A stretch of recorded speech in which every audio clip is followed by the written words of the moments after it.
ഇന്ന ഫീ ഖൽഖിസ് സമാവാതി വൽ അർദ്, ആകാശഭൂമികളുടെ സൃഷ്ടിപ്പിലും വഖ്തിലാഫിൽ ലൈലി വന്നഹാർ, രാപ്പകലുകളുടെ മാറ്റത്തിലും ലആയാത്തിൽ ഉലിൽ അൽബാബ്, ചിന്തിക്കുന്നവന് ബുദ്ധിയുള്ളവന് തീർച്ചയായും പാഠമുണ്ട്.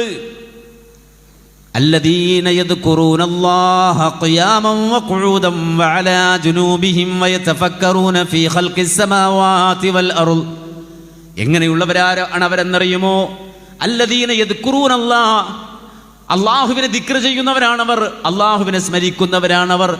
ഖിയാമൻ നിന്നുകൊണ്ടും വഖുഊദൻ ഇരുന്നുകൊണ്ടും വഅലാ ജുനൂബിഹിം അവരുടെ പാശങ്ങളിൽ ചാഞ്ഞു കിടന്നുകൊണ്ടും അല്ലാഹുവിനെ ദിക്ർ ചെയ്യുന്നവരാണ്, അല്ലാഹുവിനെ ഓർക്കുന്നവരാണവർ. വയതഫക്കറൂന ഫീ ഖൽഖിസ് സമാവാതി വൽ അർളി, ആകാശഭൂമികളുടെ സൃഷ്ടിപ്പിനെ സംബന്ധിച്ച് ഉറ്റാലോചിക്കുന്നവരാണവർ. അങ്ങനെ അല്ലാഹുവിലുള്ള ദിക്റും ഈ പ്രപഞ്ചത്തെക്കുറിച്ചുള്ള പഠനവും രണ്ടും സമ്മിശ്രമായി ഒരാളിൽ സന്നിവേശിക്കുമ്പോൾ അവൻ പറയുന്ന വാചകം റബ്ബനാ മാ ഖലഖത ഹാദാ ബാതിലാ, അല്ലാഹുവേ ഒന്നും നീ ഇവിടെ വെറുതെ പടച്ചിട്ടില്ല, നിരർത്ഥകമായി ഒന്നും പടച്ചിട്ടില്ല. മനസ്സിലാക്കണം, ഈ വിഷയത്തിൽ മാത്രം റിസർച്ച് നടന്നിട്ടുണ്ട്. ഈ ഒരു അല്ലാഹുവിൻ്റെ കലിമത്തിൽ മാത്രം അതിനെ എങ്ങനെ കൗണ്ടർ ചെയ്യാമെന്ന് അന്വേഷിച്ചിട്ടുണ്ട്. എന്തെങ്കിലും ഒരു കുറവുണ്ടോ അള്ളാഹിന്റെ പടപ്പിൽ? വെറുതെ എന്തെങ്കിലും അല്ല പടച്ചിട്ടുണ്ടോ എന്ന് അന്വേഷണം നടന്നിട്ടുണ്ട്. കുറവുകൾ അള്ളാഹുവിന്റെ പടപ്പിൽ എന്തെങ്കിലും കുറവുണ്ടോ നോക്കിയിട്ടുണ്ട്. കാണുമോ? ഖുർആന്റെ വെല്ലുവിളിയാണത്, ഖുർആന്റെ വെല്ലുവിളിയാണ്.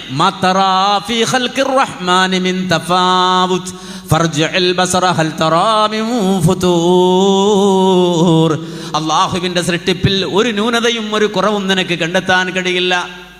അല്ലാഹു പറയാണ്, നീ പോയി നോക്ക്. നിന്റെ എല്ലാവിധ ഗവേഷണ പഠന മനനങ്ങളുടെ സർവ്വസാധ്യതകളെയും ഉപയോഗപ്പെടുത്തിക്കൊണ്ട് എന്തെങ്കിലും ഒരു കുറവുണ്ടോ എന്ന് പരിശോധിക്ക്, അന്വേഷിക്ക്. എല്ലാ മീഡിയകളും എല്ലാ സംവിധാനങ്ങളും എല്ലാ ടെക്നോളജികളും നീ ഉപയോഗിച്ചുകൊള്ളൂ. എന്തെങ്കിലും ഒരു കുറവുണ്ടോ ഒരു പോരായ്മയുണ്ടോ എന്ന് നോക്കില്ല. എല്ലാത്തിനും ഒരു ഡ്യൂട്ടി, ഒരു ദൗത്യമുണ്ട്. വളപ്പിലൊരു വാഴ മുളച്ചാൽ അതിനൊരു ദൗത്യം ഉണ്ടാവും. മനസ്സിലാക്കണം, അതിൻ്റെ ഓരോ നാരിനും ഒരു ദൗത്യം ഉണ്ടാവും. ഒരു മനുഷ്യൻ്റെ കണ്ണിൻ്റെ കൺപീളയിൽ കൺപീലിയായി അല്ലാഹു സുബ്ഹാനഹു വ തആല കൊടുത്തിട്ട് ഒരു രോമത്തിനൊരു ധർമ്മം നിർവഹിക്കാനുണ്ട്. കൺപോളയിലെ ഒരു പീലി, അതിന് പോലും ഒരു ദൗത്യമുണ്ട്. എത്ര നിസ്സാരമാണ്! ആ ഒരു മുടിനാര് എടുത്തിട്ട് ഹു എന്ന് ഊതിയാൽ പറന്നു പോകും, അത്ര നിസ്സാരമാണ്. പക്ഷേ ആ കൺപീലി അവിടെ ഇല്ലെങ്കിൽ ശരീരത്തിൽ ഏറ്റവും പ്രൊട്ടക്ട് ചെയ്യപ്പെടേണ്ട ഒരു അവയവമാണ് കണ്ണ്. ക്ലീൻ ചെയ്യേണ്ട ഒരു അവയവമാണ് കണ്ണ്. മനസ്സിലാക്കണം, ആ ക്ലീനിങ് നടക്കണം. അതുപോലെ തന്നെ ഒരാൾ ഉറങ്ങുമ്പോൾ അയാളുടെ കണ്ണ് ക്ലോസ് ചെയ്തിരിക്കണം. കൺപീലി കൊണ്ടാണ് അത് സാധ്യമാകുന്നത്. കൺപീലിയൊക്കെ പറിച്ചു കളഞ്ഞാൽ ഉറങ്ങണവൻ്റെ കണ്ണ് തുറന്നിരിക്കും. ചിന്തിക്കുക, ഒരു ചെറിയ നിസ്സാരമെന്ന് തോന്നുന്ന ഒരു കാര്യത്തിന് പോലും ഒരു ഡ്യൂട്ടി, ഒരു ദൗത്യം ഈ ലോകത്ത് നിർവഹിക്കാനുണ്ട്. അതാണ് റബ്ബനാ മാ ഖലഖത ഹാദാ ബാതിലാ, അല്ലാഹുവേ ഒന്നും നീ വെറുതെ പടച്ചിട്ടില്ല, നിരർത്ഥകമായി ഒന്നും പടച്ചിട്ടില്ല. ഒരു കൺപീലി പോലും നിരർത്ഥകമല്ലെങ്കിൽ എന്നെ പടച്ചും വെറുതെ പടക്കുമോ? നാം ഓരോരുത്തരും വെറുതെ ഇങ്ങനെ പടക്കുമോ? കുറെ പോയി ജീവിച്ചു വന്നോടോ, ഒന്ന് അടിച്ചു പിടിച്ചു വാ എന്ന് പറഞ്ഞിട്ട് പടക്കുമോ? ഇല്ല. അഫഹസിബതും അന്നമാ ഖലഖനാകും അബഥാ വഅന്നകും ഇലൈനാ ലാ തുർജഊൻ. അല്ലാഹുവിന്റെ ചോദ്യമാണ്, ഫഹസിബതും അന്നമാ ഖലഖനാകും അബഥാ, നിങ്ങളെ വെറുതെ പടച്ചതാണെന്നാണോ നിങ്ങൾ കരുതുന്നത്? നിങ്ങളെ വെറുതെ വിട്ടുകളയുമെന്നാണോ നിങ്ങൾ കരുതുന്നത്? വഅന്നകും ഇലൈനാ ലാ തുർജഊൻ, നിങ്ങളെ നമ്മിലേക്ക് മടക്കപ്പെടുകയില്ല എന്നാണോ നിങ്ങൾ കരുതുന്നത്? റബ്ബുൽ ആലമീന് മാത്രം ചോദിക്കാൻ കഴിയുന്ന ചോദ്യമാണത്. വെറുതെയാണ് എന്ന് കരുതുന്നുവോ? വെറുതെയാണ് ജീവിതമെന്ന് കരുതുന്നുവോ? ഒരിക്കലും അങ്ങനെയല്ല. നേരെ മറിച്ച് മരണം വന്നു കഴിഞ്ഞാൽ സുമ്മ അമാതഹു ഫഅഖ്ബറഹ്, സുമ്മ അമാതഹു ഫഅഖ്ബറഹ്.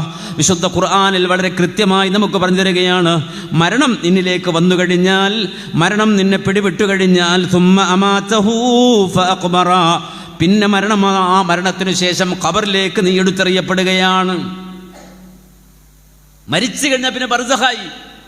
മരിച്ചു കിട്ടിയാൽ മതി, പിന്നെ ഖബറില്ല. എന്തും ചെയ്യാം. പിന്നെ ആ മനുഷ്യന്റെ മയ്യത്ത് കൊണ്ടുപോയി എന്തും ചെയ്യാം. നിങ്ങൾക്ക് കരിച്ചു കളയണോ? കരിച്ചു കളയുന്നവരുണ്ട്. അതല്ല, വെള്ളത്തിൽ പൊതിഞ്ഞ് കടലിലേക്ക് എറിയുന്ന മയ്യത്തുകളുണ്ട്. അങ്ങനെ പല നിലക്കും മാറ്റപ്പെടുന്ന മയ്യത്തുകളുണ്ട്. പക്ഷെ ഏത് രൂപത്തിൽ നിന്നെ മാറ്റിയാലും മരിച്ചോ, സുമ്മ അമാതഹു ഫഅഖബറ, അതെ, നീ ഖബറിലേക്ക് മാറ്റപ്പെട്ടു പോയി.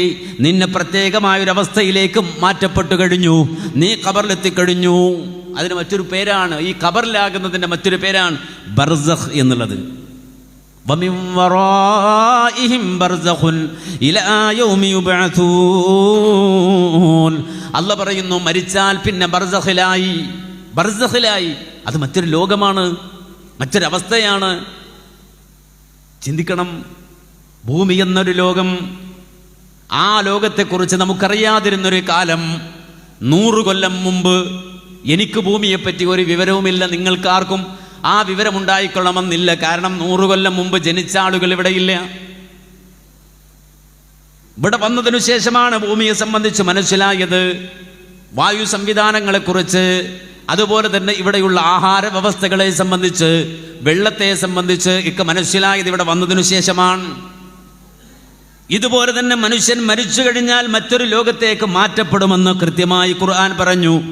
അത് എവിടെയെന്ന് ചോദിച്ചാൽ വരാനുള്ള ഒരു ലോകമാണ്, മരണാനന്തരമുള്ളൊരു ലോകമാണ്. അത് ബോധ്യപ്പെടുത്തുന്നു ഖുർആൻ. മറജൽ ബഹ്റൈനി യൽതഖിയാൻ ബൈനഹുമാ ബർസഖുൽ ലാ യബ്ഗിയാൻ ഫബിഅയ്യി ആലാഇ റബ്ബികുമാ തുകദ്ദിബാൻ. കടലുകളെ നിങ്ങൾ കണ്ടിട്ടില്ലയോ? കടലുകൾ, 2 തരം കടലുകളുണ്ട്. ഒന്നങ്ങേയറ്റം ചെളി പുരണ്ട് കിടക്കുന്ന ഉപ്പിൻ്റെ രസം കൂടുതലുള്ള കടല്, അതിനോട് ചേർന്നുകൊണ്ട് തന്നെ ഇതാ നല്ല ശുദ്ധമായ രൂപത്തിൽ, അത്ര തന്നെ ഉപ്പില്ലാത്ത രൂപത്തിൽ തെളിഞ്ഞ വെള്ളമുള്ള കടല്. ഇത് രണ്ടും ഇങ്ങനെ ചേർന്ന് കിടക്കുമ്പോൾ ആ വെള്ളം പരസ്പരം കലർന്നു പോകാതെ ഒരു വരയിട്ടതുപോലെ നിങ്ങൾ കണ്ടിട്ടില്ലയോ? ആ വരയിട്ടത് എന്ന് പറഞ്ഞാൽ ആ വരക്കിൽ അല്ലെങ്കിൽ ആ ഉപ്പ് വെള്ളത്തിനും ആ നല്ല വെള്ളത്തിനുമിടയിൽ ബർസഖുൻ, ഒരു മറയുണ്ട്. ആ ബർസഖിനെ അള്ളാഹു അവിടെ പരിചയപ്പെടുത്തി, അള്ളാഹു വിശദീകരിച്ചു തന്നു. കടലുമായി ബന്ധപ്പെടുത്തി ബർസഖ് എന്ന വാക്കിനെ പരിചയപ്പെടുത്തിയതുപോലെ വരാതിരിക്കുന്ന ആഖിറമെന്നൊരു ലോകമുണ്ട്, ദുനിയാവെന്നൊരു ലോകമുണ്ട്. ഇത് രണ്ടിനും ഇടയിൽ ഒരു ബർസഖുണ്ട്, ഒരു മറയുണ്ട്. ആ മറയിലാണ് മനുഷ്യൻ ഖബറിൽ കഴിയുക എന്ന് പറയുന്നത്. മനസ്സിലാക്കണം, ഖുർആൻ അതുകൊണ്ടാ പറഞ്ഞത്, ഖുതിലൽ ഇൻസാനു മാ അക്ഫറ മിൻ അയ്യി ശൈഇൻ ഖലഖഹു മിൻ നുത്ഫത്തിൻ ഖലഖഹു ഫഖദ്ദറ ثم السبيل يسره ثم أماته فأخبره. ഖുർആൻ കൃത്യമായി പറയാണ്, മനുഷ്യൻ അവൻ ഇതാ അങ്ങേറ്റം നന്ദി കെട്ടവനായി മാറി. അതുകൊണ്ട് തന്നെ അവൻ തുലഞ്ഞുപോയി. ജീവിതത്തിൽ അല്ലാഹു നൽകിയ അനന്തകോടി അനുഗ്രഹങ്ങളെ ആസ്വദിച്ചുകൊണ്ട്, ആ അനന്തകോടി അനുഗ്രഹങ്ങളെ ഉൾക്കൊണ്ട് നന്ദി കെട്ടവനായി ജീവിക്കുകയാണ്. പക്ഷെ അവൻ ആലോചിക്കുന്നില്ല, ചിന്തിക്കുന്നില്ല, അവനെക്കുറിച്ച് പോലും അവൻ ആലോചിക്കുന്നില്ല. മിൻ അയ്യി ശൈഇൻ ഖലഖഹു, എന്തിൽ നിന്നാണ് അവനെ പടച്ചതെന്ന് പോലും അവൻ ചിന്തിക്കുന്നില്ല. മിൻ നുത്ഫത്തിൻ ഖലഖഹു ഫഖദ്ദറ, കേവലം തെറിച്ചു വീഴുന്ന ഇന്ദ്രിയത്തുള്ളിയായി ദുനിയാവിലേക്ക് കടന്നു വന്ന മനുഷ്യൻ പിന്നീട് അവൻ്റെ ജീവിത വഴി അള്ളാഹു തുറന്നു കൊടുത്തു. അവൻ്റെ ജീവിതമാർഗം അള്ളാഹു അവന് എളുപ്പമാക്കി കൊടുത്തു. അതിനുശേഷം ഇതാ അവൻ മരിക്കുകയാണ്. മരിച്ചു കഴിഞ്ഞാൽ അവൻ ഖബറിലേക്ക് എത്തിപ്പെടുകയാണ്. മനസ്സിലാക്കണം, അവിടെയൊന്ന് നിന്ന് ചിന്തിച്ചാൽ മതി, അവിടെയൊന്ന് നിന്നാലോചിച്ചാൽ മതി. നമ്മൾ വായിച്ചു,